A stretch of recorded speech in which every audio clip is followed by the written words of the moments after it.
Janošik bol Maďar. Normálne, že Maďar. No a ja som bol nútený prísť sem na Madagaskar, aby som ti ukázal prečo.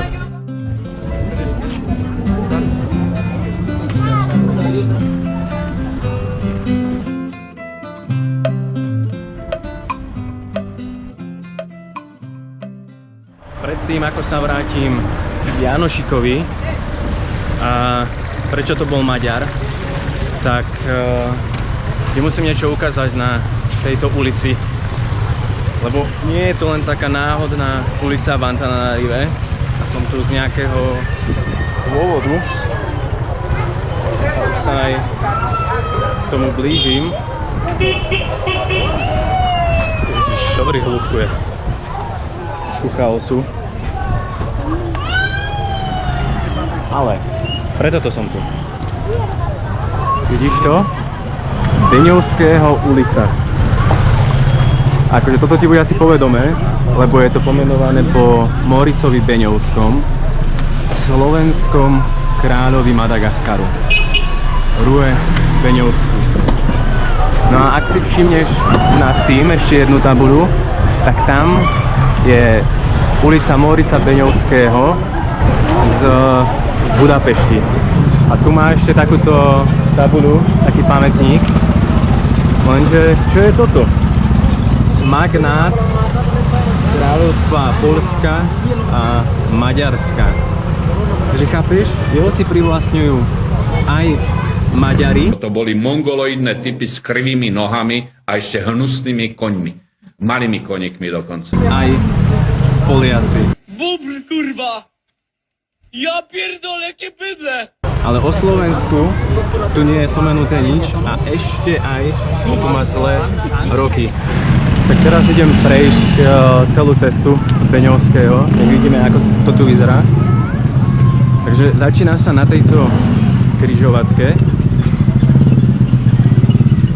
Vidíš, tu je prvá tabuľa aj s tou maďarskou, budapeštianskou.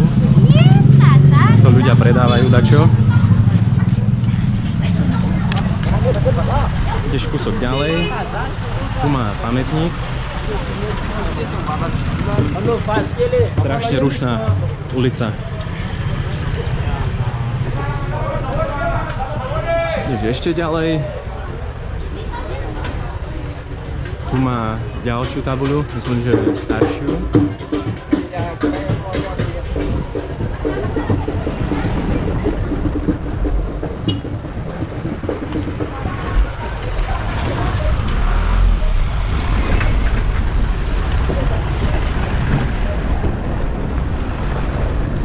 Dobre rušné, tak toto som fakt nečakal. Myslel, že tu budem v pohodičke točiť zábery, pokecám tu o tom dačo, ale ako čakám, kedy mi zase niečo zmizne, kým ja budem točiť. No a tu jeho ulica končí na tejto križovatke. Takže ako si videl, tam aj tú maďarskú tabuľu z Budapešte, tak vidíš, Maďari majú ulicu po ňom pomenovanú. Dokonca tam majú aj na námestí jeho bustu, obrovskú bronzovú.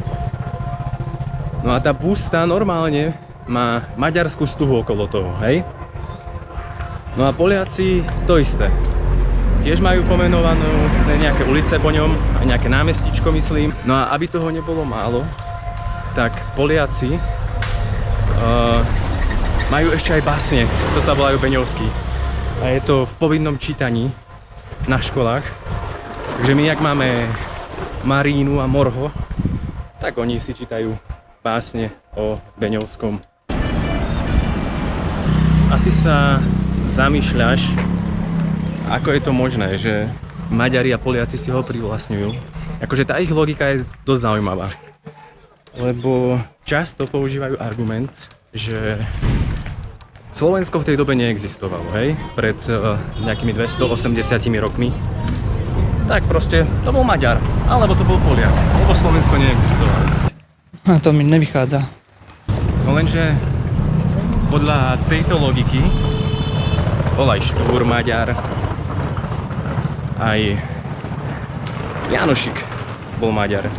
Mám len jedno srdco, ja si ho musím šanovať. Takže asi chápeš ten môj argument, že Janošik bol Maďar. No tá logika je rovnaká potom. Ja akože... Nie som historik. Ja nie som historik. Nie som historik. Ale narodil sa vo Vrbovom 1746 a Vrbové je pri Piešťanoch, hej, takže medzi Trenčínom a Trnavou. Takže v Slovensku. Študoval vo Svetom Jure, čo je zase pri Bratislave, takže Slovensko. A dokonca tam bol zapísaný ako nobilis slavus, čo znamená slovanský šľachtic. A není ich tu nejako málo? No a keď sa vrátil z Madagaskaru, čo si môžeš pozrieť tu, Francúzsko, áno, tu sa vrátil na Slovensko, do Beckovskej Viesky, Beckovská, takže pri Beckove, no a to je pri Trenčine, takže zase Slovensko. Zatiaľ čo Poliaci a Maďari si ho privlastňujú, tak väčšina Slovákov o ňom vie, že 0,0,00. alebo si myslia, že to je nejaká legenda alebo rozprávka o slovenskom kráľovi na Madagaskare, ale pritom to bola reálna osoba, ktorá žila na Slovensku. Fakt, na Madagaskare mal niečo dôležité na starosti a Slovensko ako si to nevie využiť ako Maďari a Poliaci. Takže vlastne je to naša chyba. Akože ja chápem, že Slovákom to príde ako nejaká rozprávka od slovenskej internetovej legendy. Celé Slovensko, celý svet vie, že je to môj strýko. Hovoríme o pánu Kadáfimu. A kvôli tomu som vlastne prišiel na Madagaskar. Aby som tu našiel nejaké miesta, kde reálne bol. Aby som možno ukázal, že fakt máme takéhoto slovenského dobrodruha a na Slovensku o ňom vieme len minimálne. Na začiatok ti dám aspoň takú poštovku podľa tejto časovej osy. Takže ako spomínal som, narodil sa vo Vrbovom na Slovensku, potom ušiel do Poľska, lebo mal problémy so zákonom, potom ho vyhnali na Kamčatku, tam ukradol loď a cez Japonsko, Tajvan a Makau sa vrátil späť do Francúzska, vlastne ešte s malou zastávkou na Mauriciu. Takto sa vrátil do Európy, do Francúzska. Tam vo Francúzsku ho vyslali na Madagaskar ako veliteľa. Odtiaľ sa vrátil späť do Francúzska, potom zase na Slovensko, kde si kúpil ten kaštiel v Beckovskej Vieske.